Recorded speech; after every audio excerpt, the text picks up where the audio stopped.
Hindi ko hiniling na pakisamahan mo ko. Una sa lahat, huwag kang basta mambibintang ha. Pangalawa, hindi ko kasalanan kung inaatake na naman ng kung anong sakit yung apo mo. Kung nasa ospital man siya, naging pabaya ka kasi.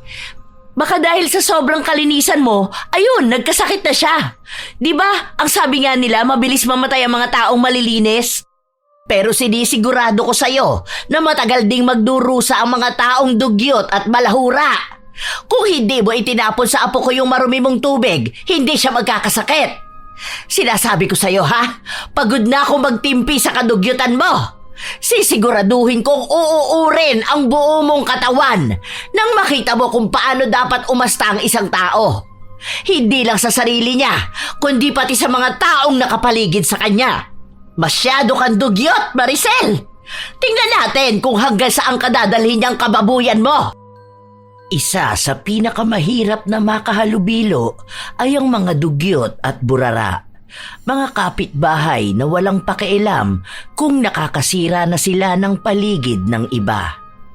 Ganon si Maricel dahil sa halip na magpakumbaba, siya pa ang nagmatapang at nagyabang. Ngunit lahat ng bagay ay may hangganan. At sa huli, isang parusa ang naghihintay sa kanya. Isang sumpa na ipapataw gamit ang itim na kapangyarihan. Magagawa niya pa kayang matakasan ang ginagawa niyang mali o hihilahin siya ng pagiging burara niya hanggang sa kanyang kamatayan? Ay aba, sinabi na nga na bumangon ka na dyan eh. Bilisan mo na, magbihis ka na at makalate ka na makapasok. Ikaw, ay nako, tuwing umaga na lang pahirapan kang gisingin. Bumangon ka na dyan. Sige, isa pang tawag ko sa'yo, Jason. Magdadala na ako ng malamig na tubig at ibubuhos ko talaga sa'yo. Kasi naman, Lola 5 minutes na lang po. Kaka 5 minutes mo dyan, makaka 5 minutes na palo ka rin sa akin. Bilisan mo na, kakain na tayo. Maliligo ka pa. Ay naku, napakakupad mo pa naman kung kumilos. Ay, bakit kasi may pasok pa Di po ba holiday ngayon? Dapat walang pasok Maaga pa ba ang alas 8? Ha? Abay nung kabataan namin, madilim pa ang langit ay gising na kami. Kasi kami ang mag-aasikaso sa sarili namin. Kami ang magluluto ng pagkain. Tapos ang layo pa ng lalakarin namin. Tatawid pa kami ng ilog. Tapos ikaw, gigising ka na lang na may pagkain ka na. Maliligo ka na lang at papasok sa school mo. Kapag papasok ka, andyan lang ang school, kayang lakarin pero sumasakay ka. Wala kayong ibang alam gawin kundi ang magreklamo. Ay ewan ko talaga kung anong problema ng mga kabataan ngayon. Patamad ang patamad. Si Lola naman, bigla ba naman nagbalik tanaw sa nakaraan niya? Lola, nung panahon nyo, palagi niyong kwento na tinatawid niyong 7 bundok, 5 ilog at kinakalaban niyo pang bakunawa para lang makapasok sa school. Sobrang gasgas na yan, Lola. Parang hihingi lang ng extra time para matulog Ay aba, tunay naman talaga ang sinasabi ko sa'yo. Hindi lang bakunawa ang kinakalaban namin noon. Kasabayan pa namin pumapasok si Bernardo Carpio. Siya ang naghahawi ng bato sa daraanan namin para shortcut. Para hindi na 7 bundok ang aakyatin namin. Si Lola talaga Kakaiba talaga ang mga matatanda. Daming paniniwala at kung ano yung ginagawa. Mukha naman pong gawa-gawaan niyo lang yung mga ganyan Oo. Kaya bilisan mo na dyan dahil baka tamaan ka na sa akin. Mamaya ka na maligo, kumain na muna tayo. Baka wala naman pasok Malay niyo po, magsuspend si Mayor. Hindi naman umuulan. Tingnan mo nga at ang ganda ng sikat ng araw Kaya tigilan mo yung katamaran mo. Hindi maganda yung ganyan ha. Kailangan mo mag-aral ng mabuti para kapag may trabaho ka na, pwede na kitang palayasin sa bahay ko. Halika na, kumain na tayo. Natawa na lang si Jason sa kanyang lola. 3 silang nakatira sa iisang bahay. Si Concha, ang apo niyang si Jason at ang bunso niyang anak na nagtatrabaho sa isang pribadong kumpanya. Ang ina ni Jason, may iba ng pamilya, kaya si Concha na lang ang kumupkop sa kanyang apo. Minsan naman ay nagpapadala ng sustento ang ina nito, kaya hindi nila problema ang pera. Ayaw naman ding umalis ni Jason at sumama sa kanyang ina dahil lola niya ang nagpalaki sa kanya. Mas gusto niya itong kasama kaysa sa tunay niyang ina. Kapag may pasok sa trabaho ang bunsong anak ni Concha at nasa paaralan din ang kanyang apo, siya lang ang naiiwan mag-isa sa bahay. Hindi sanay si Concha nang hindi siya kumikilos, kaya palagi siyang naglilinis ng bahay at maging sa tapat nila. Isa sa problema niya ay ang kapitbahay niyang makalat. Katabi niya lang ito ng bahay, kaya kung anong kalat na nasa tapat ng bahay ni na Maricel, napupunta rin sa kanila. Maricel! Aba, tingnan mo naman yung basurahan nyo. Natumba na nga, hindi nyo pa ayusin. Yung basura nyo natapon na sa tapat ng pinto namin. Ang baho pa naman yan. Tapos kapag may asong pakalat-kalat, pati diaper ng anak mo, naku tangay-tangay. Hindi ka man lang ba nababahuan dyan? Kilabutan ka naman sa dumi ng harapan ng bahay mo. Ilang beses ka nang pinagsasabihan, aba, hindi ka naman siguro bingi, ano? Huwag mong pakialaman ang tapat ng bahay ko, ha? Ikaw, matanda ka na, pakialamera ka pa rin. Hindi mo naman tapat yan. Yang bahay nyo ang asikasuhin mo. Wala kang ibang ginawa kundi pumuna ng iba. Akala mo naman perfect ka? Pinagsasabihan lang kita dahil nakikita ko kung gaano karumi ang tapat ng bahay mo. Malamang kung burara ka sa labas ng bahay nyo, baka burara ka rin dyan sa loob ng bahay. May sanggol ka pa naman, tapos ganyan ang kapaligiran mo. Magkakasakit ang anak mo niyan. Huwag mo sabihin na pati sa kalusugan ng anak mo wala kang pakialam. Wala kang pakialam, ha? Hindi mo naman ako tinutulungan Saka maayos ang anak ko, hindi siya magkakasakit. Ewan ko sa mga matatanda na gaya mo, ang dami-daming puna sa amin. Kung hindi ka natutuwa na makita na ganito ang labas ng bahay ko, aba, huwag kang tumingin, ha?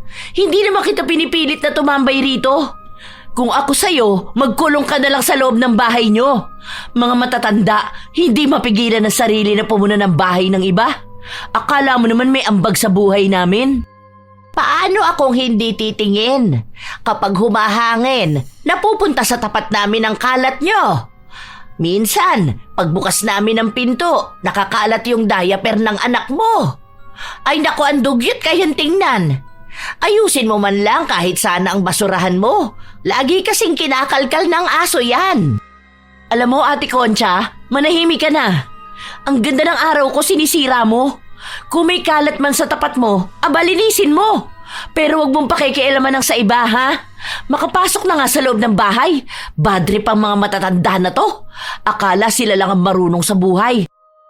Kahit hindi pa nanganganak noon si Maricel, makalat na talaga siya. Ilang beses na siyang pinagsabihan ng matanda pero hindi siya nakikinig.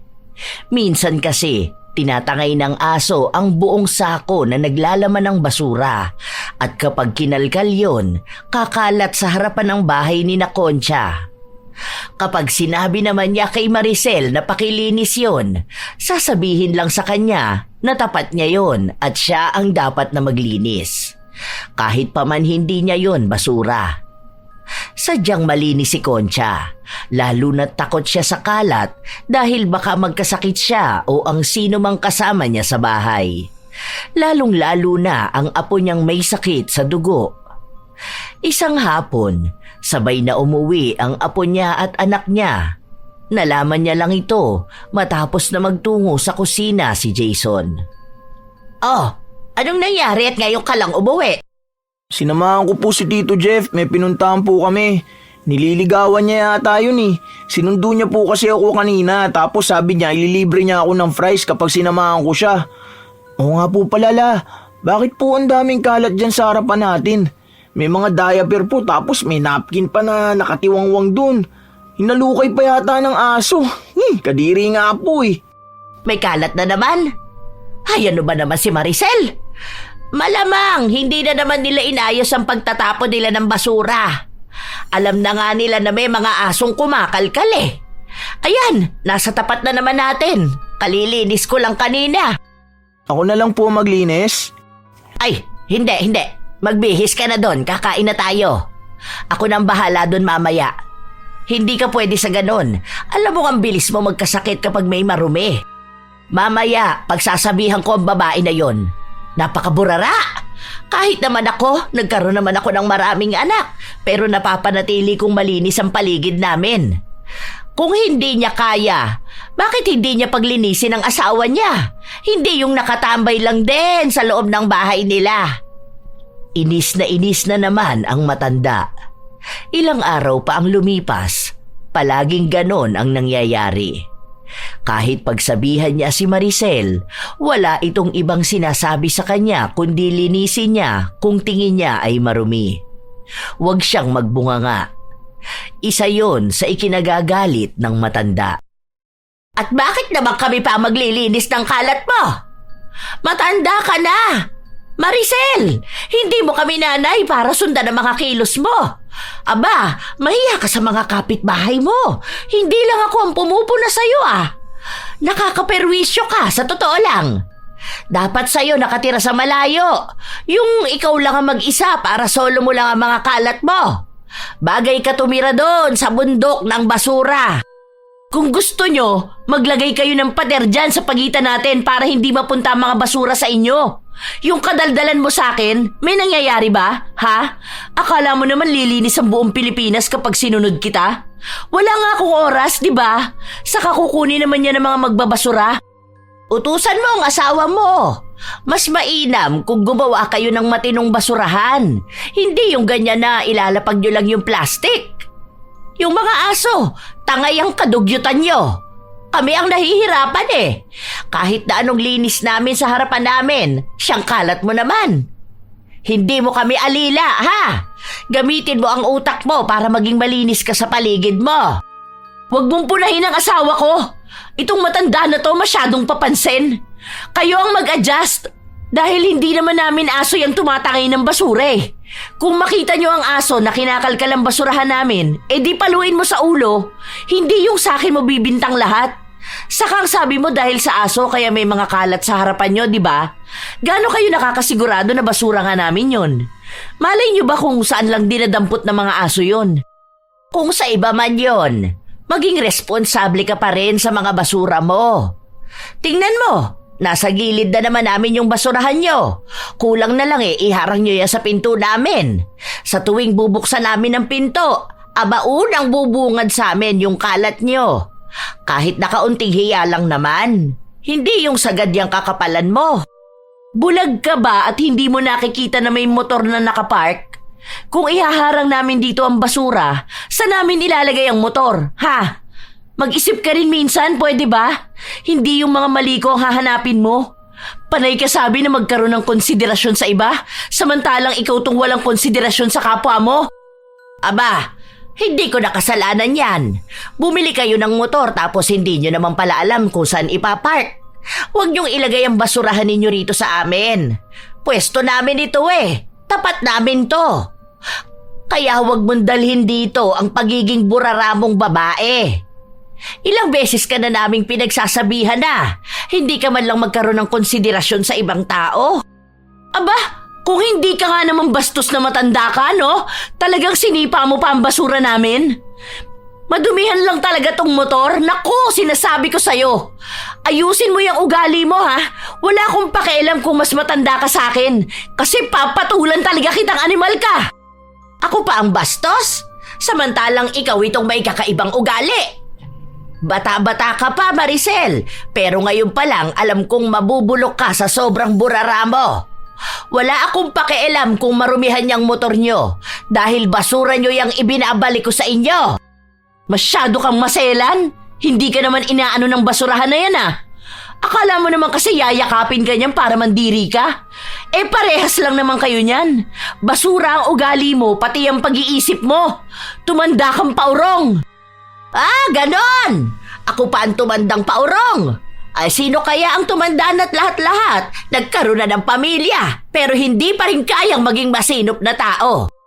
Ako talaga, ginagalit mo babae ka Baka gusto mong isaklob ko sa ulo mo tong basurahan mong inuuod na. O sige, ano?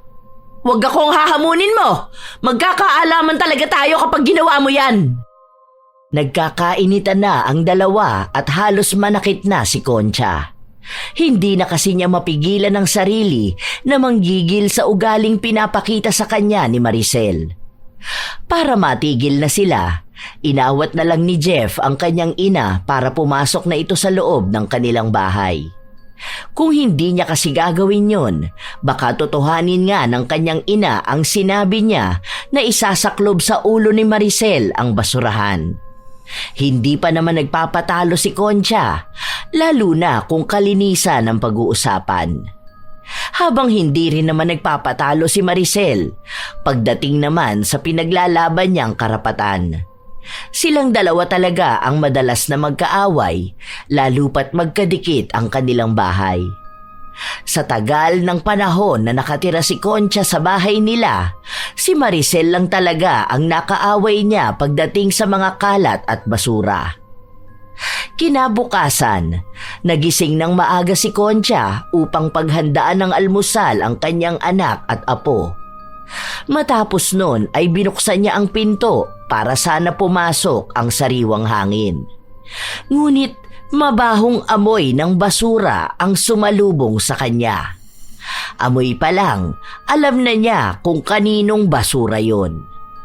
Ay, heto na naman ang mga diaper na nagkalat. Diyos mio, ang kalat ng burarang babae. Ang tigas ng ulo mo, ha?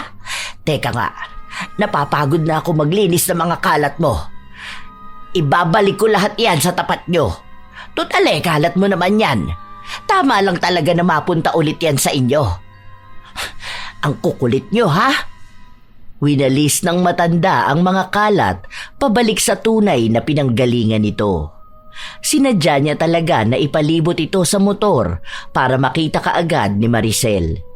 Ginagamit kasi yon ng kanyang asawa, lalo na kapag lalabas ito o may pupuntahan lang sa kanto. At tama nga si Concha. Nang nasa loob siya ng bahay, dinig niyang galit ang asawa ni Maricel at kung sino-sino na lang ang pinagmumura nito. Walang pangalan, pero para kay Concha, nakakasakit ng damdamin yon, lalo na sa mga taong nakakarinig, dahil alam niyang lahat sila ay pinagbibintangan na gumawa nun. Lola, wag mo na lang pong patulan. Hayaan mo na lang sila. Ang aga pa po, mapapaaway na naman kayo niyan. Wala pa naman dito si Tito Jeff, naaawat sa inyo. Baka po kasi kayo pa mapahamak eh. Mamaya magkasakit pa po kayo. Baka atakihin pa kayo bigla. Ay hindi! Mukha bang natatakot ako sa mga taong ganyan? Batugan na lalaki at isang burarang babae? Nako, hindi ako pinalaki ng mga magulang ko para manahimik sa mga ganyang problema. Isa pa, ako ang mas matanda sa kanila, kaya wag nila ako sinusubukan, ama! Kahit na anong pigil ni Jason sa kanyang lola na wag nang patulan ang kanilang kapitbahay, pinuntahan pa rin ito ni Concha. Napansin niya na may isa rin palang kapitbahay na nakikipagtalo sa kanila at sinasabi na wala silang karapatan na mambintang ng iba, lalo na at sila lang naman ang may makalat na tapat. Ang mga basura nila kung saan-saan na napupunta. Kaya tama lang naman na ibalik sa kanila ang kalat nila. Oh, di ba? Yun naman talaga ang sasabihin ng mga kapitbahay natin dahil totoo yun. O tingnan mo, may mga kalat ka bang nakikita sa tapat ng bahay namin? Wala naman, di ba? Maayos lahat, malinis. Hindi ka man lang ba nahihiya na yung tapat lang ng bahay mo ang nanggigitata sa kalat at basura? Ha? Hindi niyo ba naiintindihan na may sanggol ako? Kapapanganak ko lang, di ba? Ano ba sa tingin niyo? Maaasikaso ko lahat yan? Hintayin niyo kapag lumaki na ang anak ko, malilinisan ko rin yan ng maayos. Ang akala niyo kasi yan lang ang problema ko eh. Hindi niyo kasi muna intindihin kung anong sitwasyon meron ako. Hindi yung mapanghusga kayong lahat. Pare-parehas lang kayo eh. Pinagtutulungan niyo ako. 5 buwan na ang nakalipas simula nung nanganak ka, Maricel. Imposible na hindi mo mahaharap yan. Anong ginagawa niyang batugan mong asawa, ha? Kung pwede naman atang siya ang maghawak ng anak niyo at saka mo linisin ang tapat niyo.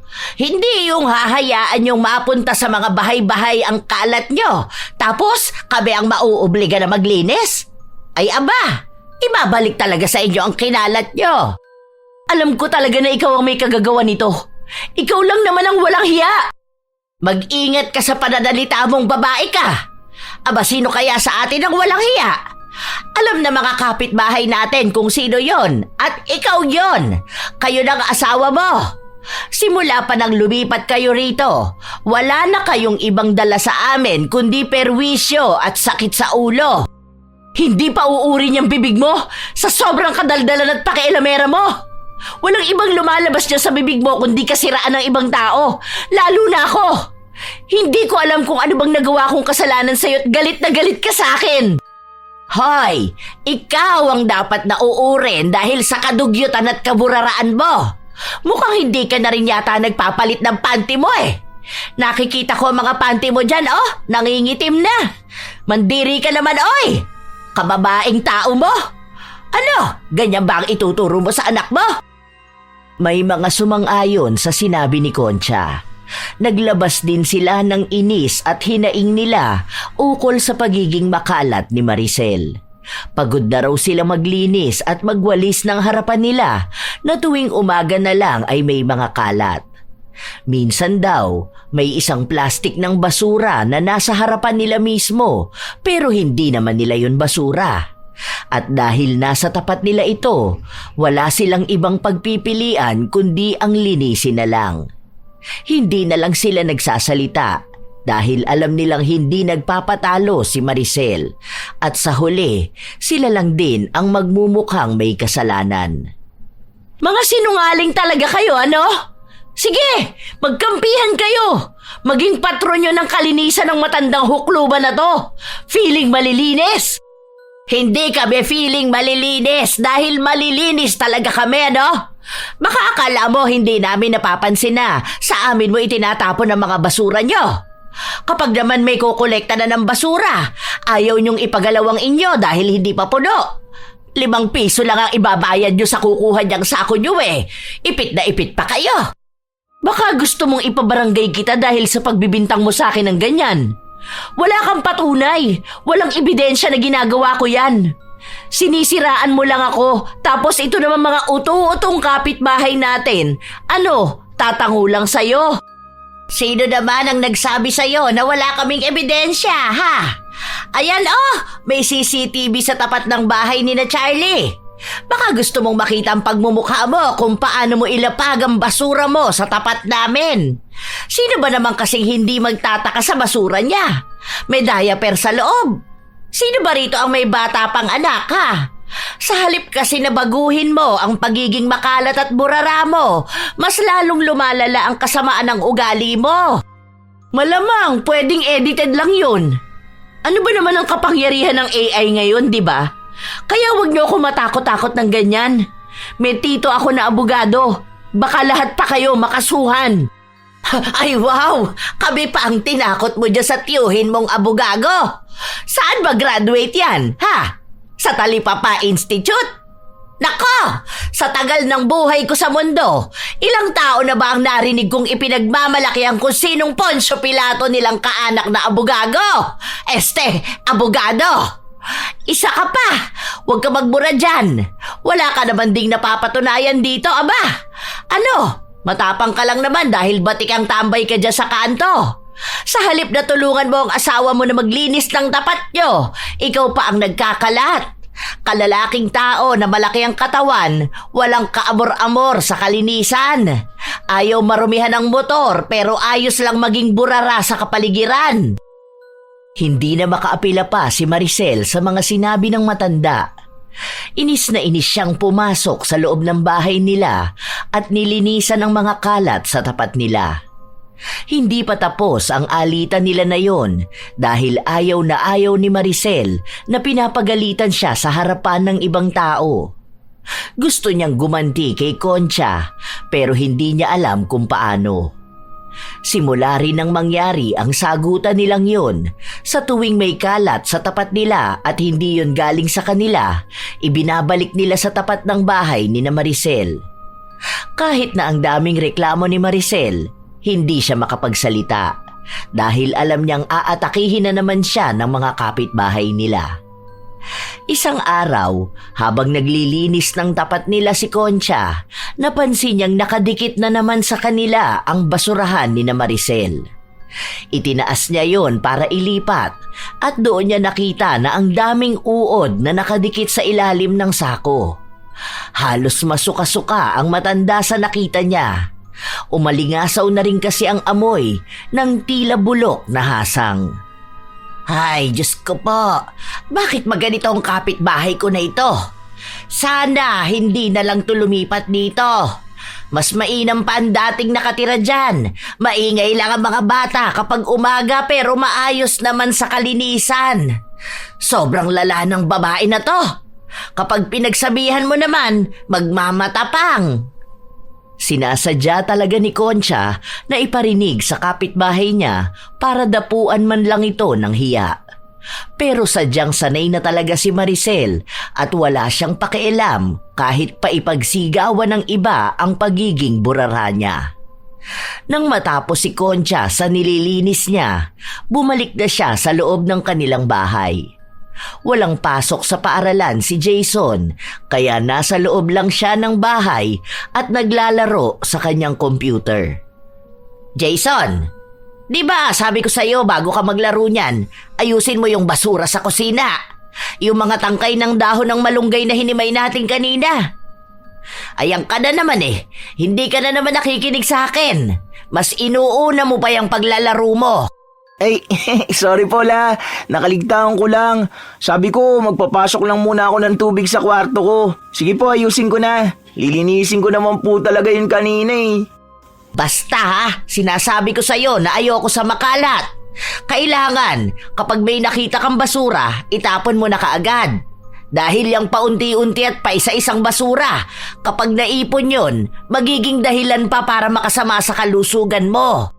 Opo Lola, alam ko naman po talaga na allergic kayo sa kalat at dumi. Kaya nga po, palagi kayo nag-aaway ni Ate Maricel, di ba? Ay oo, talaga. Aawayin ko talaga ang mga taong makakalat at burara. Lalo ka na, ikaw bawal ka sa makalat. Alam mo naman na kapag nagkasakit ka, grabe. Iniiwas lang din kita. Alam mo naman na ang daming sakit na nakukuha sa marurumi. Lalo na ganyan sa ginagawa ni Maricel. Ilang buwan pa lang ang anak niya ha? Naku, ewan ko na lang talaga kapag yung anak niya dinapuan ng mga mikrobyo galing dyan sa mga basura niya. Nakita ko nga po yung loob ng bahay nila kasi pauwi na ako tapos nakabukas yung pinto nila. Ang dami mga bote ng alak. Tapos yung sa sigarilyo ng asawa niya. Ang baho din po ng asawa nun eh. Laging amoy alak. Ay, isa pa yan sa kinaiinisan ko talaga. Buntis pa lang yan nun, pinagsasabihan ko na siya na patigilin niya muna ang asawa niya sa paninigarilyo.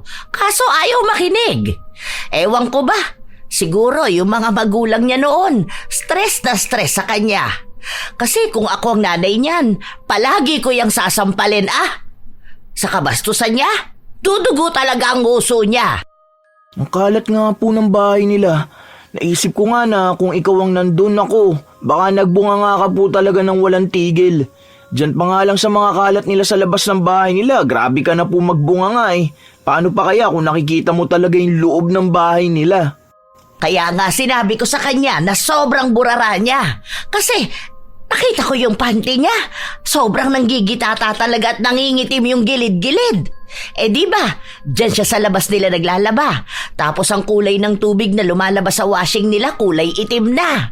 Minsan pa pinagsabihan ko siya na huwag niyang isasabay ang damit ng anak niya dahil sensitive talaga ang balat ng mga bata. Pero wala siyang pakialam. Maglalagay lang yan ng isang sabon. Tapos lahat ng labahin nila sabayan na. Hindi na bumubula ang sabon sa sobrang dumi ng mga damit nila. Ako ang naaawa sa anak niya sa totoo lang. Yun nga raw po ang kwento sa akin ng nanay ng kaklase ko. Kilala niyo po yung si Vince? Di ba po mama nun yung dating nagbabantay ng anak ni Ate Maricel? Sobrang kawawa raw po yung bata. Kasi kapag si Ate Maricel ang nag-aalaga sa anak niya, hindi raw nililinisan yung lagayan ng gatas ng baby. Kahit daw panis na yung gatas sa loob, itatapon lang tapos timpla na ulit ng bago.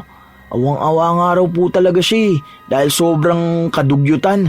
Madalas daw po na naglulukuan siya ng bata. Tapos ayun, siya pang sinisi kaya tinanggol siya sa trabaho. Nako, sinasabi ko na nga ba eh. Kaya ganun yung bata, palaging may sakit at ang payat. Dapat alam yun ni Maricel, uunahin niya ang kapakanan ng anak niya. Mas mahal pa ata nila yung motor nila na palaging malinis kaysa sa anak nila. Anong klaseng mga magulang naman yun?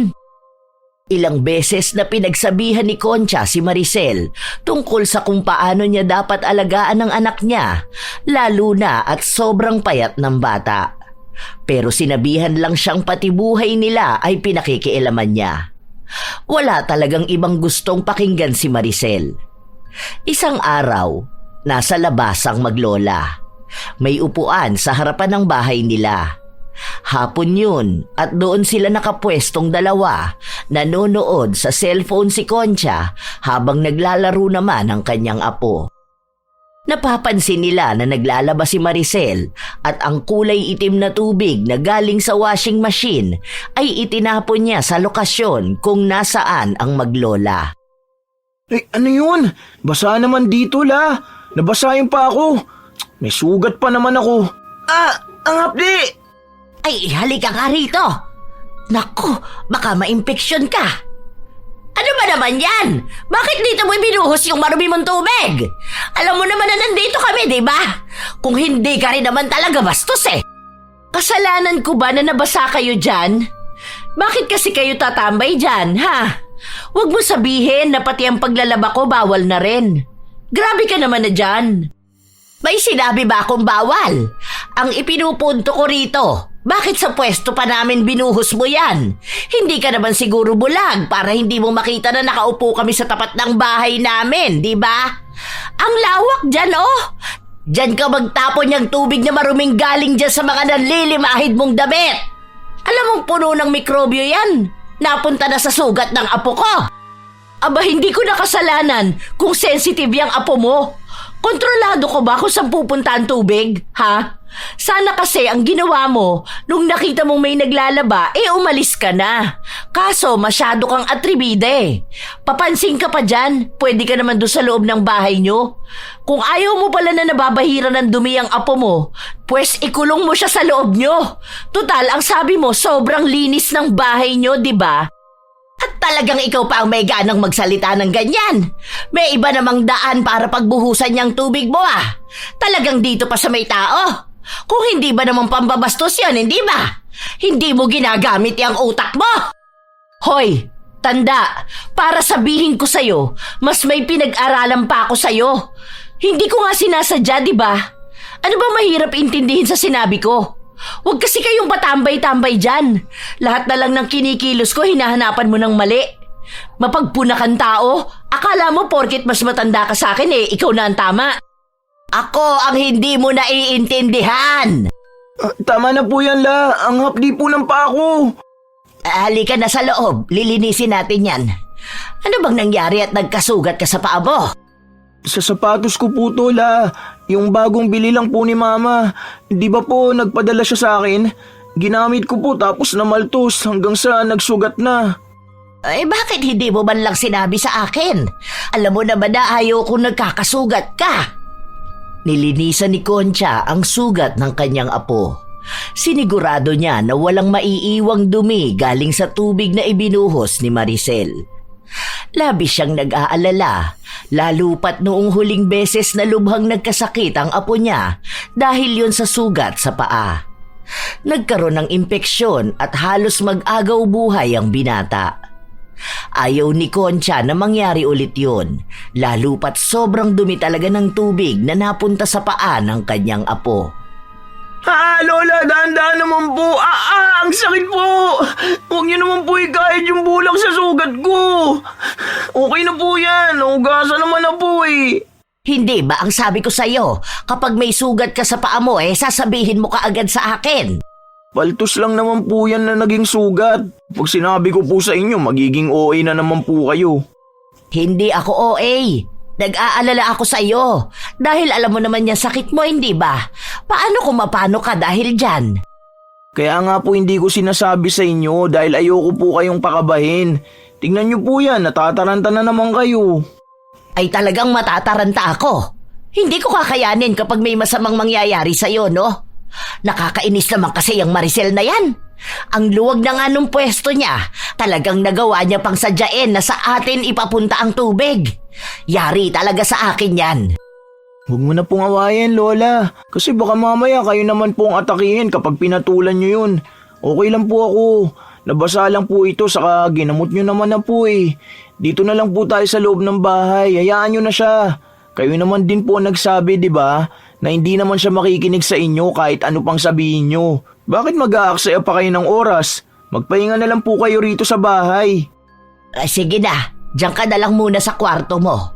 Magluluto ako ng merienda. May binili kasing saging ang Tito Jeff mo. Gusto mo ba ng maruya? Yun! Sige po, gusto ko po yan. Saka juice din po ha.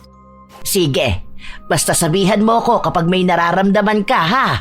Huwag mo nang itatago sa akin para madala ka agad kita sa ospital. Opo, sige po, promise. Nasa loob lang ng kwarto si Jason.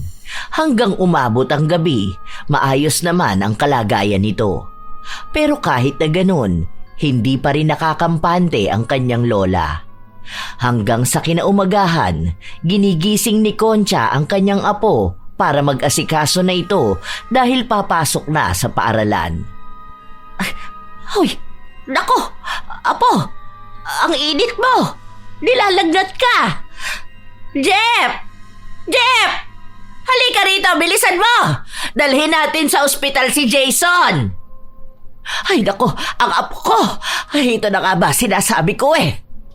Maging si Jeff ay natataranta na sa inaasta ng kanyang ina. Hindi siya nakapasok sa trabaho dahil sinamahan niya ang ina sa ospital. Doon nila nalaman na nagkaroon ng impeksyon ang sugat ng bata. Sinabi ni Concha ang nangyari. Ang akala raw nila nung una ay maayos na dahil wala namang ibang nararamdaman si Jason hanggang sa napansin niyang inaapoy ito ng lagnat. Hindi kaagad nakauwi ang kanyang apo kaya si Jeff muna ang pinagbantay niya sa ospital habang mag-aasikaso siya sa bahay nila at maglalakad ng ibang papel para sa benepisyo na maaaring makuha ng kanyang apo. Pambawas na rin sa babayaran nila sa ospital. Pagka-uwi niya sa bahay nila, may 2 patong ng basura na nasa tapat mismo ng kanilang pinto.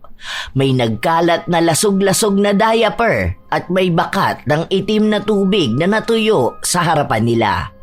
Yun ang tubig na dahilan kung bakit naisugod sa ospital ang kanyang apo. Hindi na nakapagpigil ang matanda. Kinuha niya ang mga kalat, dinakot niya gamit ang kanyang kamay at pinagahagi sa pinto ni na Maricel. Dahil sa pambubulabog na ginawa niya, lumabas ang mag-asawa. Hoy! Nababaliw ka na bang matanda ka? Bakit ka ba nagkakalat? Ano bang pinagwawala mo dyan, ha? Ako pa ngayon ang nagkakalat. Isang araw lang kaming wala sa bahay. Ginawa mo ng tambakan ng basura mo, ha? Na-ospital ang apo ko dahil sa'yo. Muntikan pa siyang mapahamak dahil sa kababuyan mong animal ka. Hindi pa nga tapos ang galit ko sa'yo. Tapos, gusto mo pa lalong sagarin. Aba, ako pa ang may kasalanan? Matagal nang may sakit ang apo mo, hoy. Bakit sa ibang tao mo isisisi ang kapabayaan mo? Hindi namin kalat yan. Huwag mo kaming pagbintangan na parang kami lang ang pwedeng magtambak ng basura dyan. Ako lang ba ang kapitbahay mo? Ha? Hanggang ngayon ba'y itinatanggi mo pa rin? Ikaw lang ang makalat dito. Kahit noon pa man, walang ibang taong nagtambak ng basura nila sa tapat ng bahay ko. Ikaw lang ang pwedeng gumawa nun dahil dyan sa kakapalan ng pagmumukha mo. Alam mo kasi na magagalit ako eh. At iyon ang gusto mong nakikita, hindi ba? Kaya lalo mo akong inaasar. Alam mo, sawang-sawa na akong pagbigyan ka. Nakakapagod kang pakisamahan. Nakakasawa kang maging kapitbahay. Hindi ko hiniling na pakisamahan mo ko. Una sa lahat, huwag kang basta mambibintang. Pangalawa, hindi ko kasalanan kung inaatake na naman ng kung anong sakit yung apo mo. Kung nasa ospital man siya, naging pabaya ka kasi. Baka sa sobrang kalinisan mo, ayun, nagkasakit na siya. Diba, ang sabi nga nila, mabilis mamatay ang mga taong malilinis. Pero sinisigurado ko sa'yo na matagal ding magdurusa ang mga taong dugyot at malahura. Kung hindi mo itinapon sa apo ko yung marumi mong tubig, hindi siya magkakasakit. Sinasabi ko sa'yo ha, pagod na akong magtimpi sa kadugyutan mo. Sisiguraduhin kong uuurin ang buo mong katawan nang makita mo kung paano dapat umasta ang isang tao. Hindi lang sa sarili niya, kundi pati sa mga taong nakapaligid sa kanya. Masyado kang dugyot, Maricel! Tingnan natin kung hanggang saan kadadalhin niyang kababuyan mo. Hindi na naghintay pa ng sagot si Concha. Agad siyang pumasok sa loob ng kanilang bahay. Galit na galit siya.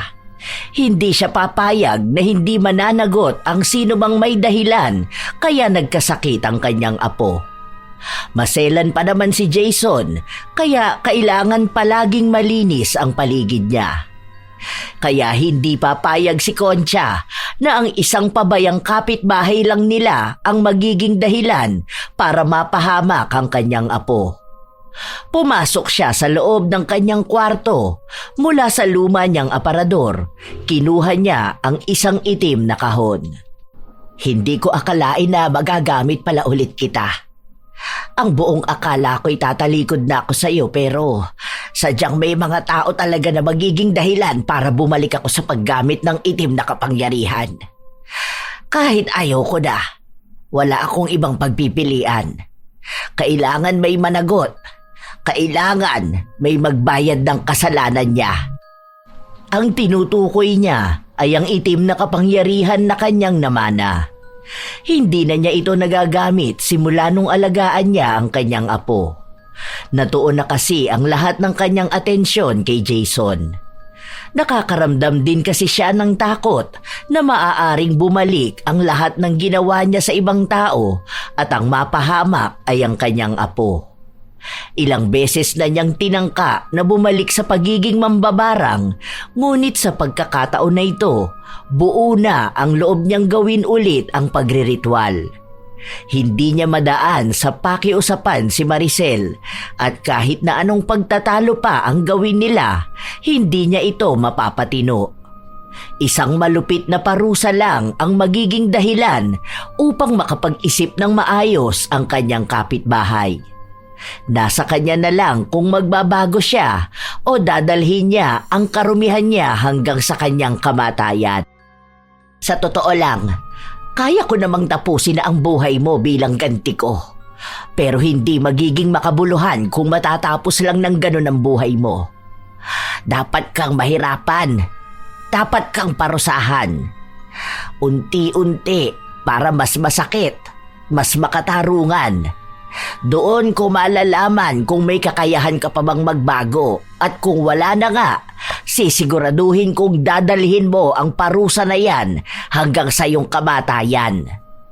Mabilis lang natapos ni Concha ang kanyang ritual.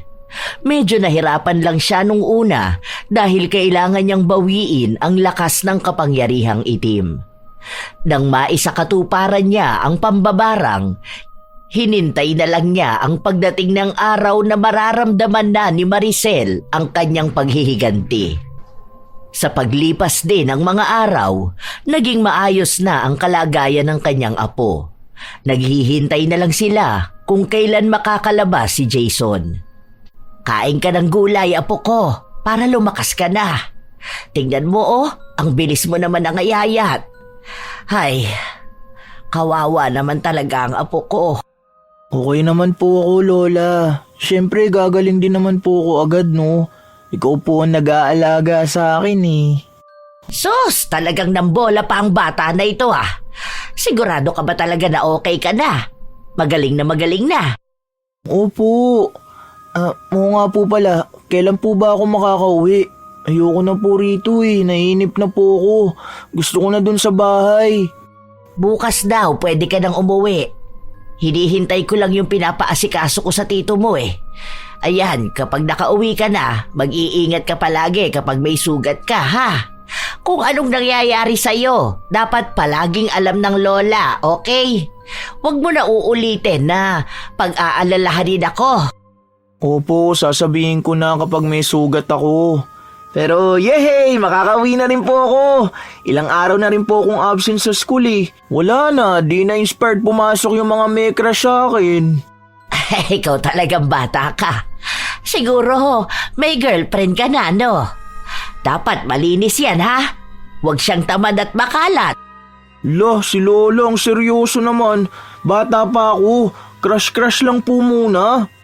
Yan, mabuti naman. Basta, dapat palaging malinis sa sarili at sa kapaligiran ng magiging girlfriend mo. Huwag kang kukuha ng ganong kay Maricel, lalo pat sakitin ka. Bawal ka sa marumi. Oo nga po pala, ano na pong balita kay Ate Maricel? Siguro po palagi kayo nag-aaway nun kapag umuwi po kayo, no? Hindi ko alam sa kanya. Wala namang bago dun Malamang makalat pa rin, dugyot pa rin at burara. Nagtalo nga kami nung nakaraan. Tinambak ba naman sa harapan natin yung mga plastik ng basura nila? Binato ko sa pinto nila. Ayun, natigil naman kahit na paano. Hindi ko lang alam sa mga susunod. Ay siya, sandali lang may aasikasuhin lang ako sa baba. Pagkababa ni Concha, nasa lubong niya ang asawa ni Maricel. Hindi na siya nagtanong pa dahil hindi naman sila nag-uusap.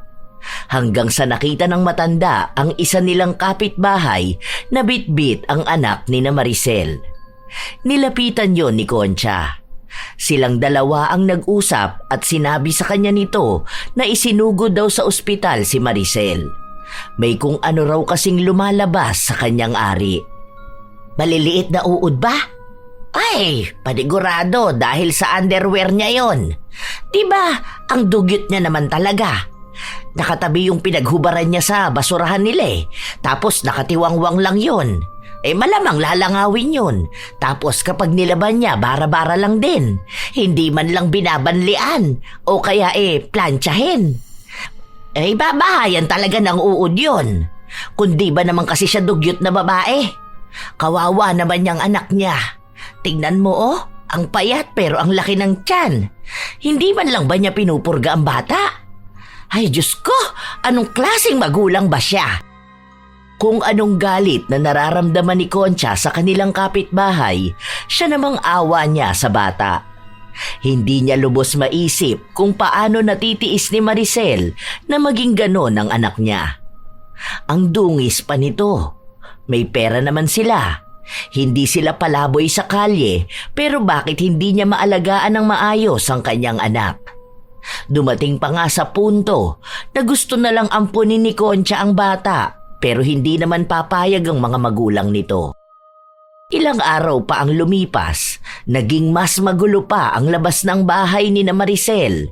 Madalas na ring naririnig ang pagtatalo nila ng kanyang asawa. Isang araw, habang kumakain ang maglola, narinig na naman nilang nag-aaway ang dalawa. May naghahagis pa ng gamit at mga nababasag.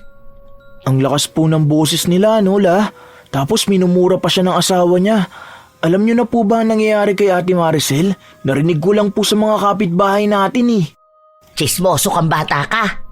Sinabi ko na sa'yo na kapag may nag-uusap na matatanda, huwag kang makikialam, hindi ba? Yan ba ang tinuro ko sa'yo?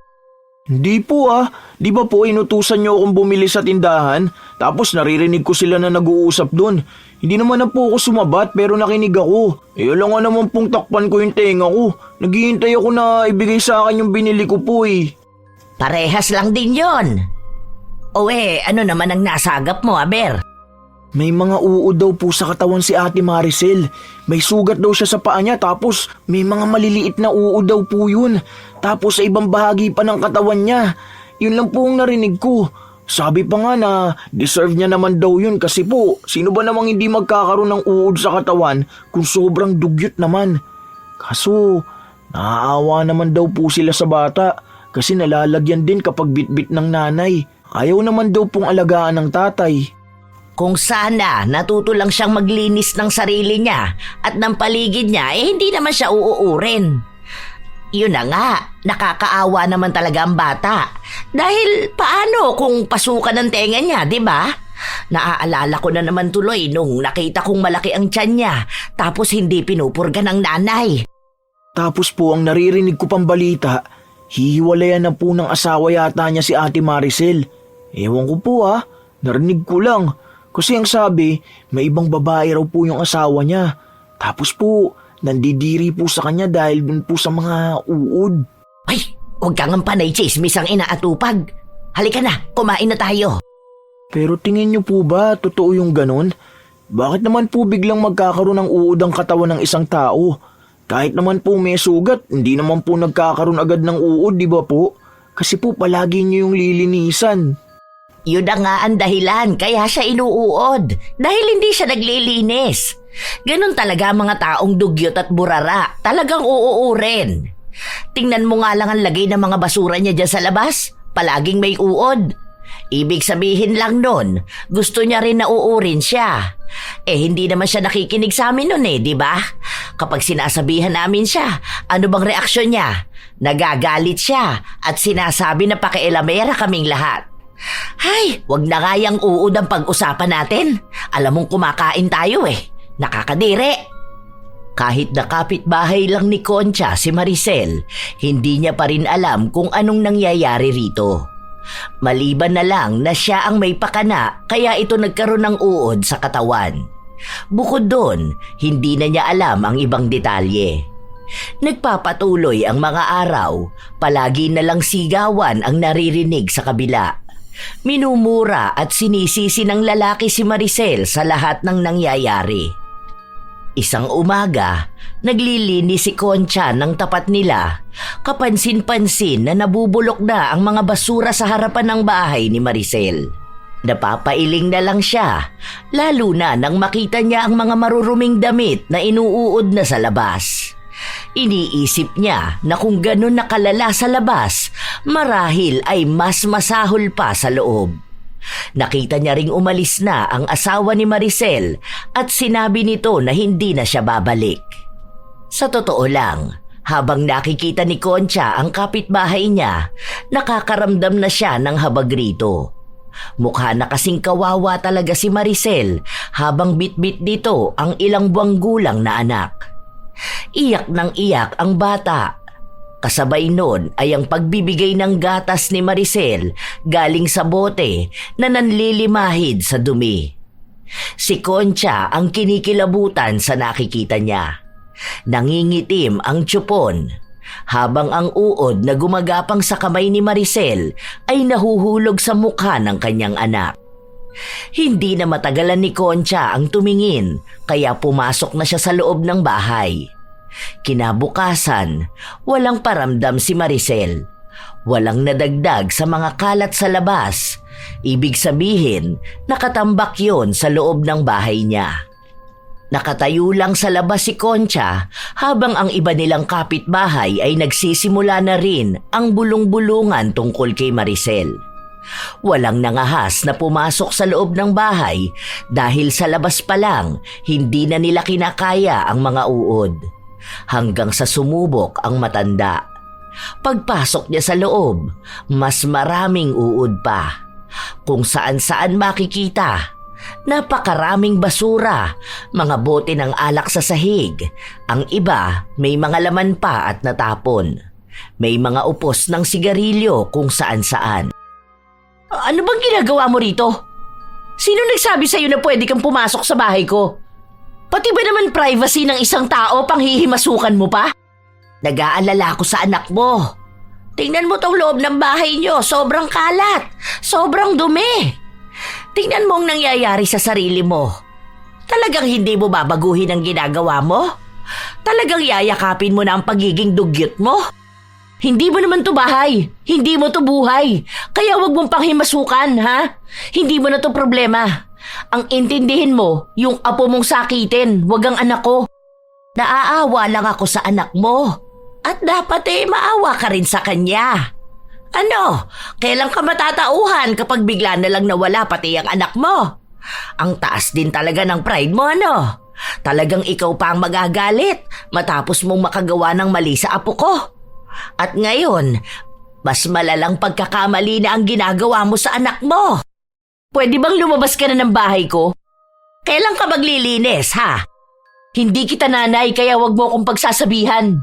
Maglilinis ako kung kailan ko gusto. Hindi ko naman pinapalinis sa'yo yan eh. Isa pa, kung takot ka sa kalat, hindi naman kita inimbitahan na pumasok sa bahay ko, di ba? Ikaw ang kusang nagpunta rito, tapos ikaw pa ang pupuna sa akin? Concerned lang ako. Hindi lang sa'yo, pati sa kalusugan ng anak mo. Kung wala ka sanang anak, ay wala akong pakialam sa'yo eh. Kaso may bata na nadadamay sa kadugyutan mo. Tingnan mo nga buhay ka pa pero inuuod ka na, di ba? Ano, pati ba anak mo gusto mong maranasan yan? Maawa ka naman, Maricel. Hindi nakakamatay ang kalinisan, ha? Mas magaan sa pakiramdam kapag kumikilos ka sa malinis na kapaligiran kaysa sa mga tambak na basura. Gagawin ko kung ano gusto ko. Lumayas ka na nga rito. Kunwari ka pang concern sa anak ko. Alam ko naman na gusto mo lang ako makitang nahihirapan para may pag-usapan kayo dyan sa labas. Para pagtawanan mo ko, di ba? Umalis ka na! Napailing na lang si Concha dahil sa ugaling pinapakita sa kanya ni Maricel. Para bang sanay na rin naman si Maricel na may mga uod na gumagapang sa kanyang katawan. Kaya hindi na siya nangangamba. Ilang araw pa ang lumipas, tila ba nabulok na si Maricel sa loob ng kanilang bahay. May mga kumakausap na sa kanya pero wala siyang pakialam.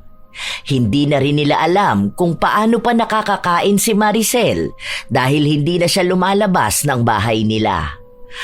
Kung may mga imbak siya sa loob ng bahay, mabilis lang din yung mauubos. Pero wala rin namang magagawa si Concha dahil mismong si Maricel na ang tumatanggi ng pagbabago. Isang araw, naabutan ni Concha ang apo niya na galing sa loob ng bahay ni na Maricel. Agad siyang nangamba dahil alam niya kung gaano karumi sa loob ng bahay na yun. Ano bang ginagawa mong bata ka? Halika na, maligo ka na kaagad. Ay naku naman, alam mo naman ang kalagayan mo, hindi ba? Ipapahamak mo na naman ang sarili mo eh. Ay naku, aatakihin ako sa ginagawa mo. Ilang beses na nating pinag-usapan na huwag kang papasok sa bahay nila, di ba? Bakit ba ang tigas ng ulo mo? Gusto mo na naman bang maospitala? Kalma ka lang po, Lola. Wala naman pong mangyayari sa akin eh. Binigyan ko lang ng natira kong baon si Ate Maricel. Tapos po, tinulungan ko siyang hugutin yung mahabang bulati sa bibig ng anak niya. Kawawa po yung anak niya, la. Parang sa sobrang dami pong bulati sa tiyan, lumalabas na po sa bibig eh. Di ba po dapat pinupurga na kapag ganun? Si Maricel naman ang may ayaw alagaan ng anak niya. Huwag mo na uuliting bumalik doon, ha? Magkakasakit ka talaga, apo ko. Huwag mo naman pag-alalahanin si lola mo. Alam mo naman na OA ako pagdating sa'yo, hindi ba? Alagang-alaga kita tapos ikaw naman hindi ka nakikinig. Kasi naman po naaawa ako sa kanila eh. Tulungan mo na lang po kaya sila. Lalo na po yung anak ni Ate Maricel. Ipapurga mo na po, la. Sige na po, kahit na awayin ka pa ni Ate Maricel. Sige na po, la. Hindi ko alam. Susubukan ko. Alam mo naman ang ugali ni Maricel Kapag ako ang kumakausap sa kanya, galit siya. Nag-aalangan si Concha sa magiging desisyon niya. Awang-awa naman talaga siya sa bata. Pero ano bang magagawa niya kung ang sarili nitong ina ang walang pakialam sa kalusugan ng bata? Dahil sa pakisuyo ng kanyang apo, sinubukan ulit ni Concha na puntahan ang kapitbahay nila.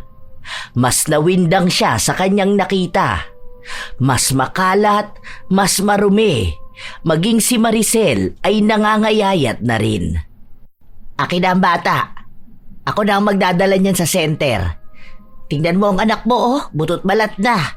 Pero nakalobo ang tiyan. Hindi ka man lang nag-aalala. Maayos ang anak ko. Huwag kang makialam dito. Alam ko yung ginagawa mo. Kunwari, nag-aalala ka, pero humahanap ka lang ng paraan kung paano mo ako maichismis sa kanila.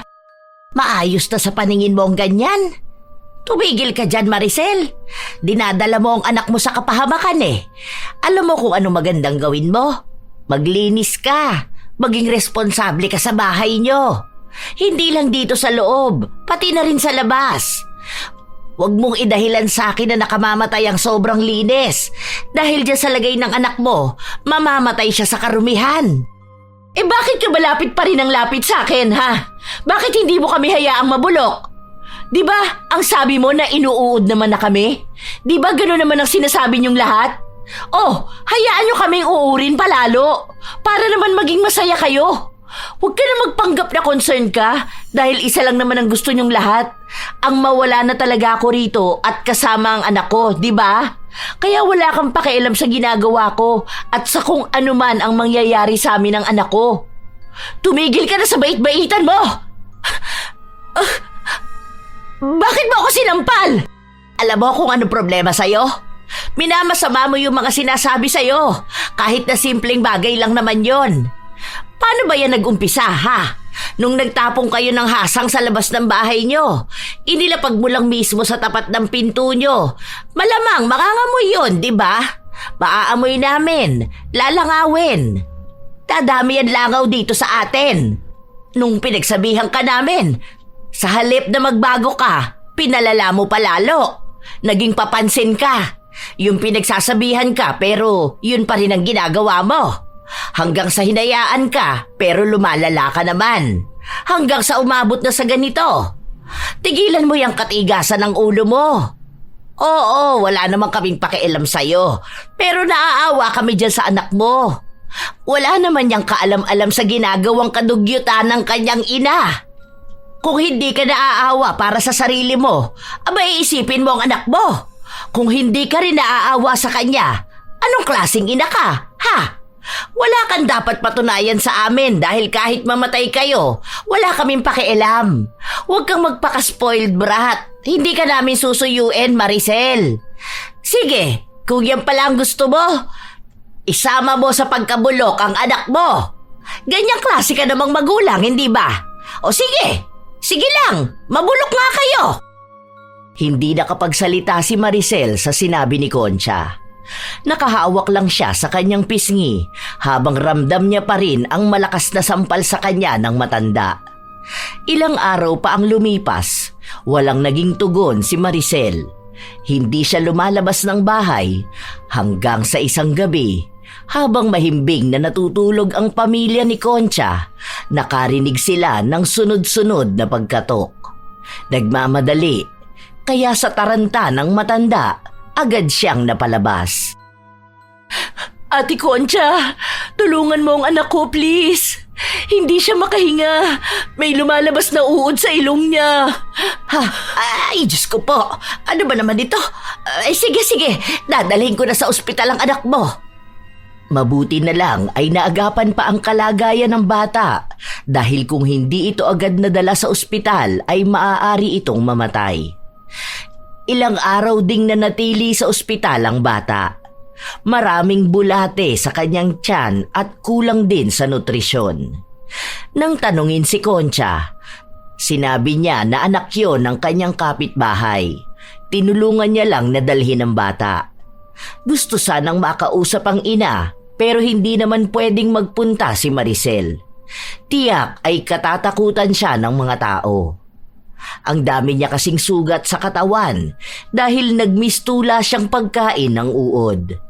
Dahil si Concha ang nag-aasikaso sa bata, madalas din siyang nasa ospital hanggang sa may iilan ding mga kapitbahay nila na nakikipagsalitan sa kanya para magbantay sa bata.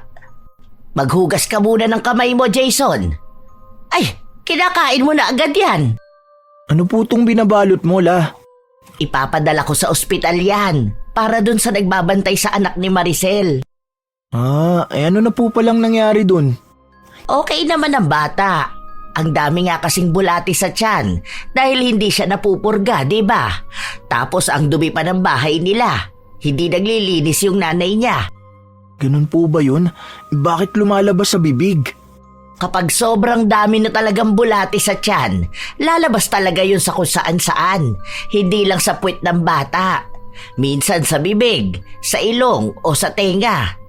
Kaya nga sa school nyo di ba may mga deworming? Para yung bulati sa tiyan nyo hindi na iipon. Kaya nga dapat tuwing kakain palaging naghuhugas ng kamay. Huwag kang makalat sa bahay. Huwag sa marumi. Kaya ikaw bata ka, ang sabi ko, maghugas ka palagi ng kamay mo, di ba? Gusto mo ba na lumabas din sa bibig mo ang bulate? Ay, ayaw! Nagugas naman na po ako ng kamay. Ano na pong mangyayari sa anak ni Ate Maricel? Ano po, uuwi pa rin ba siya sa bahay nila? Mamaya magkasakit ulit. Hindi ko pa alam. Kakausapin ko pa si Maricel. Tatanungin ko rin siya kung anong balak niya sa anak niya. Aasikasuhin ko muna to. Ipapadala ko to sa Tito Jeff mo para dalhin sa ospital. Matapos asikasuhin ni Concha ang pagkain, pinuntahan niya si Maricel sa bahay nito. Pero naabutan niyang naglilikom na ng mga gamit. Wala na ang mga boteng nakakalat sa sahig. Magulo pa rin ang paligid pero mas maayos naman na kaysa noong huling beses na nagpunta siya. Oh, Ti Concha, akala ko nasa ospital ka. Sino palang nagbabantay sa anak ko? Si Rochelle. Pinakisuyuan ko muna kasi kailangan ko umuwi para asikasuhin yung apo ko. Mabuti naman at naisipan mo na ring maglinis ng bahay mo. Oo ate, kasi bigla ko lang naisip yung huli mong sinabi sa akin. Tama ka nga, kasi masyado ako mapagmataas na tao. Nasanay kasi ako na kahit na ako ang may kasalanan, pamilya kong humihingi ng tawad sa akin. Tapos nag-asawa ko, hindi naman ako sanay na maglinis palagi. Hanggang sa gusto ko na rin kayong inisin lalo kasi wala kayong ibang ginawa kundi ang punahin ako. Ngayon ko lang napagtanto na ako na pala yung nasisira sa mga ginagawa ko, pati yung anak ko. O diba? Ang sabi ko sa'yo, mapagtatanto mo rin ang kamalian mo kapag napahamak na ang anak mo. Hinintay mo pa talaga. Tama ka nga ate. Kaso, isa sa problema ko, paano ang anak ko? Tingnan mo nga tong nangyayari sa katawan ko Hindi ko alam kung anong nangyari sa akin. Ayaw pa rin akong lubayan ng mga uod na to. Minsan nga kusa na lang silang lumalabas sa kahit saang parte ng katawan ko Ang hirap makakilos. Binanlian ko na nga tong balat ko. Tingnan mo tong binti ko may lapnos, di ba? Akala ko mamamatay sa init yung mga uod. Kaso, nung nagkasugat naman ako, lalo namang lumala. Ang kati pa kasi, kinukutkot ng uod yung laman ko. Oo nga pala, te. Okay lang ba na makisuyo muna ako sa'yo na ikaw muna ang mag-alaga sa anak ko? Hindi kasi pwede na ganito ako tapos aalagaan ko siya. Natatakot ako na baka magkasakit siya lalo. Sige lang, okay lang sa akin. Ay, salamat ate. Maglilinis muna pala ako. Mamaya bibigay ko sa iyo yung pera na gagamiting panggasto sa anak ko ha. Meron naman akong ipon dahil may dropshipping business ako. Alam ko naman na mas mapapabuti rin kapag nasa iyo ang anak ko. Salamat talaga sa pagtulong mo ate, kahit na palagi tayong nag-aaway. Katulad nga ng pangako ni Concha, siya na muna ang nag-alaga sa bata. Mabait naman ang anak ni Maricel kaya hindi siya nahihirapan. Kahit na paano rin, nagkaroon ng kulay ang bahay nila. Lalo na kapag naiiwan siyang mag-isa kapag pumapasok sa trabaho ang anak niya at sa paaralan naman ang kanyang apo. Unti-unting nagiging maayos ang kalagayan ng bata. Hindi na siya sakitin, hindi na rin malaki ang tiyan. Tumataba na rin dahil alagang-alaga nga ni Concha. Kapag gusto namang makita ni Maricel ang anak, nasa labas lang siya ng bahay ni na Concha dahil maging siya ayaw niyang lapitan ng anak. Mas lumalala kasi ang nangyayari sa kanya. Nangangayayat si Maricel. Mas marami na ang sugat sa kanyang katawan. Pati sa mukha niya, may mga uod na ring unti-unting umuuka ng balat at laman niya. Ilang buwan pa ang lumipas, Napansin ni Concha na malaki na ang ipinagbago ng kanyang kapitbahay. Malinis na ang labas ng bahay nila. Maayos na rin ang pagkakasalansan ng basurahan. Ang galing po la, hindi na po mabaho sa harapan ni na Ate Maricel. Naalala ko pa dati, tuwing dadaan ako dun, kailangan ko pa talagang magtakip ng ilong eh. Yun na nga, nakapag-usap nga kaming dalawa. Sabi ko sa kanya kaya naman pala niyang magbago. Bakit hindi pa noon? Bakit naghintay pa siya na may mangyari? Pero siguro tama na rin na may nangyari para kung sakali man na maging maayos na siya, matatakot na siyang bumalik sa pagiging dugyot niya. Yun nga po ang naririnig ko ring sabi ng mga kapitbahay natin. Maganda na raw po yung ganyan, kaso hindi pa rin alam kung magbabago ba yung nangyayari sa kanya.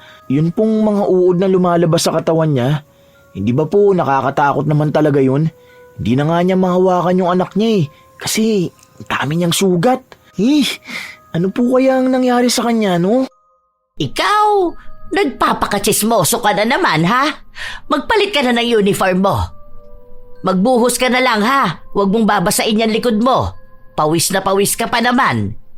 Habang mag-isa si Concha, bigla niyang naisip ang pambabarang na ginawa niya kay Maricel.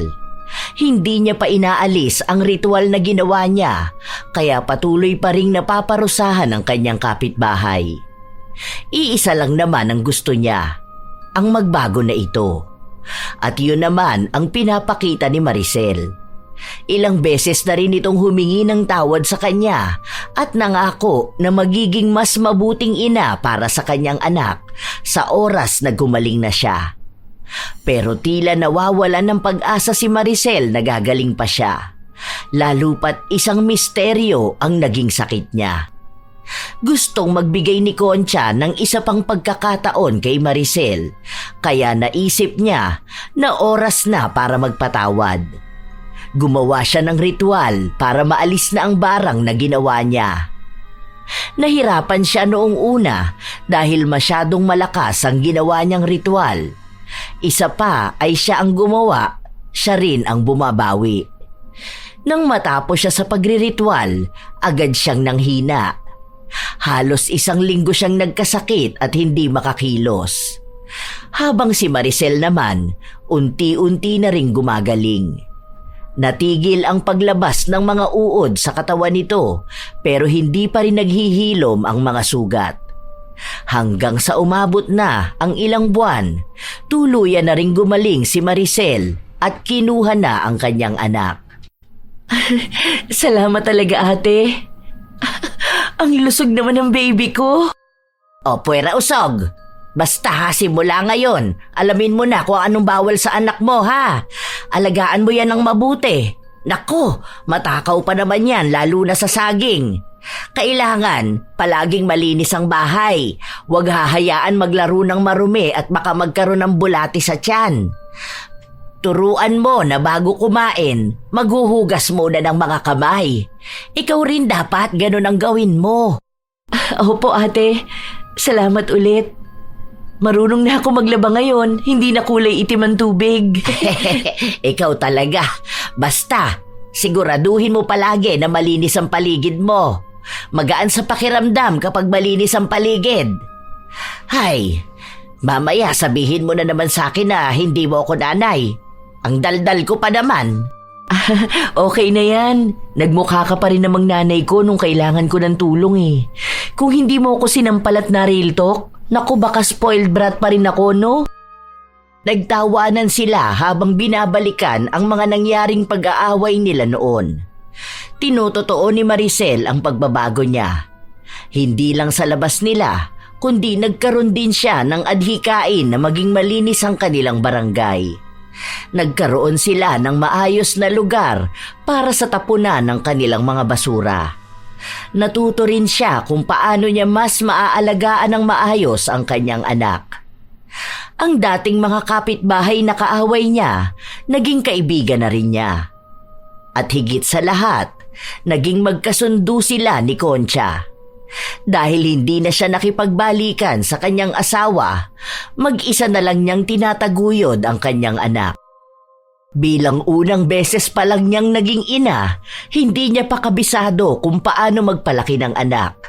Pero dahil naroon si Concha, may nagiging gabay siya. Minsan talaga, hindi maiiwasan na magkaroon ng kapitbahay na katulad ni Maricel. Walang pakialam sa mga kapitbahay kahit napakalat-kalat na ang kanilang mga basura. Kung saan-saan nila inilalagay at kahit napagsabihan sila, nagagawa pa rin nilang magmataas. Walang pakialam kung may magkakasakit sa ginagawa nila. Pero maaaring may darating ding isang tao na magpapabago sa pananaw nila. At sa mga tao naman na katulad ng ginagawa ni Maricel noon na hindi responsable sa kanilang mga basura, isipin ninyo kung ano ang nagiging epekto nito sa mga taong nakapaligid sa inyo. Huwag nang hintayin na umabot pa sa punto na kailangan pang gumamit ng dahas o maparusahan gamit ang itim na kapangyarihan bago pa magbago. Ang pagiging burara at dugyot na kapitbahay ay hindi kailanman magdadala ng kabutihan. Sa halip, ito'y nagdudulot lamang ng sama ng loob, alitan at banta sa kalusugan ng buong komunidad. Ang maruming paligid ay hindi lang nakakaapekto sa pisikal na kalusugan ng tao, kundi pati sa kanilang ugnayan bilang magkakapitbahay. Ang kalat ay nagiging ugat ng away, galit at minsan pa nga'y dahilan para mawala ng respeto ang iba sa'yo. Sikaping magbago para sa ikabubuti ng lahat. Magkaroon ng disiplina para sa sarili at para sa kapwa. Dahil ang kalinisan ay hindi lamang para sa sarili, kundi para sa buong komunidad. Kapag natututo tayong maging responsable sa ating basura at kapaligiran, doon natin tunay na ipinapakita ang respeto, pagmamalasakit at pagiging mabuting tao. Tandaan na ang dugyot at walang pakialam na kapitbahay ay hindi kailanman magiging huwaran, kundi babala sa kung ano ang hindi dapat tularan. Kayo ba mga apo? May mga kapitbahay din ba kayo na walang pakialam sa kanilang mga basura? Na sa tuwing pagsasabihan mo ay kayo pa ang masama? Ibahagi nyo naman ang inyong karanasan katulad ng sa ating kwento ngayon. At sana may natutunan kayong aral upang hindi rin kayo maging katulad ni Maricel, isang kapitbahay na kinagagalitan ng lahat dahil sa pagiging dugyot at burara. Shout out sa ilan sa mga masusugid na tagapakinig ng mga istorya ni Lola Telang.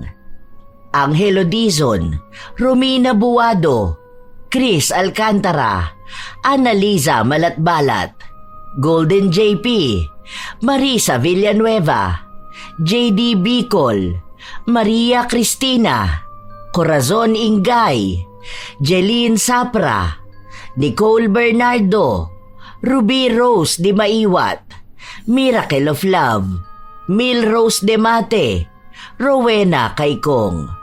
Salamat sa pakikinig ninyo, Belen Baladhay, Thelma Tarle Villasica, Mary Jenny Ril Rhea Batiduan, Jonalyn Barameda, Alfredo Sigua, Raquel Hasegawa, Angelina Ignacio, Hayashi J. Megan, Ana Lubarlita at sa Barlita Family, Jen 1219, Erena Wilo, Elizabeth Arnaiz, Yensky 12 at sa kanyang anak na si Prince Merlin Monsalud, Hazel Alcontin, Richelle Adapon. Hello sa inyo, EMFF 7992. Razon Yao, Anha Rose Ayeras, Malia Torres, Mary Diaz, Maricel Cipriano at sa Cipriano family, kina JR, Jaisel May, Bianca, RJ at Maricel, Irene Benavides, Grace Sementera, Elizabeth Pamintuan, Gracia Balitaan at sa Balitaan family ng Calatagan, Batangas, Elizabeth Hardenil, Bryson Victoria, Raylene Santillan, Glory Lee Olivo, Maymay Hernandez. Shout out din sa inyo, Asodisen Serila, Tina Dekit, Lori V, Vivian Baterbonia, Cliven Dubalan, Luriana Acompañado, Richard Salda, Merly Amistad, Regina Navarro, Lynn Caones, Richelle Sonio, Beth Mercado, Chat Advincula, Miss Lay, Kembel, Ami Pacana, Ana May Baclayo, Robert Crimen, Kimberly Española, Elizabeth, Neil Mark Flores, Jayco, Julian Soriaso, Joanna Marie Pangilinan, Jocelyn Loremas, Kim Bara, Josie Aniban, Pam Katong, Mijoy Guwasa at sa kanyang asawa na si Mark Angelo Escuado at sa buong Team Manok ng Amsik, Angeles City, Pampanga. Jing Bueno. Shout out sa mga apo kong sina Sydney Crosswind, Supladang Pasaway, Lovely Rose Roa at Princess Rain Roa Alawami, Kimpoy Feliciano, Hazel Fiesta, Marida Lightworker, Gia Gigi, Francisco Neng at kay Jeremy Saranilio Francisco, Matt Sarol, Mel Santarita, Esteli Reyes at sa Reyes family ng Marikina City, AJ Chua, Vicky Yabut, Roy Lacandalo, Josefina Fuelias, Mike James Tapak, Will Maleses, Leonisa Cobo, Lurian Vitalicio, Jenny Suzuki, Elise Padilla, Lydia Lopez, Gemstone Claro, Lance MBB, Maria Lee Nakagawa, Lynn Hasegawa, Rosalina Bugayong, Ami Yong, Ami Bag, Ray Galedo at sa Galedo family ng Kabuyaw, Laguna. Shout out din sa lahat ng miyembro ng Mariqueño Anglers at advanced happy birthday sa kanilang gwapong presidente sa September 19. Ito ang inyong Lola Telang at maraming salamat sa lagi niyong pakikinig, mga apo.